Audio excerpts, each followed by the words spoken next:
ಇನ್ನೊಬ್ಬರಿಗೆ ಹೋಲಿಕೆ ಬೇಡ.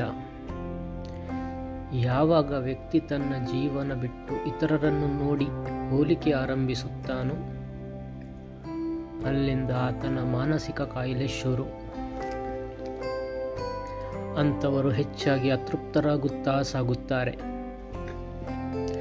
ತನ್ನದಲ್ಲಿರುವುದಲ್ಲಿಯೇ ಸಂತೃಪ್ತ ಭಾವನೆಯನ್ನು ಹೊಂದುವವನಿಗೆ ಯಾವತ್ತೂ ಆ ಅತೃಪ್ತ ಭಾವ ಕಾಡುವುದಿಲ್ಲ.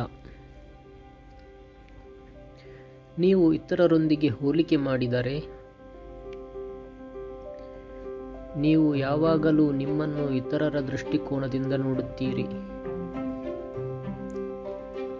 ಆಗ ನೀವು ಎಂದಿಗೂ ಸಂತೋಷವಾಗಿರಲು ಸಾಧ್ಯವಿಲ್ಲ.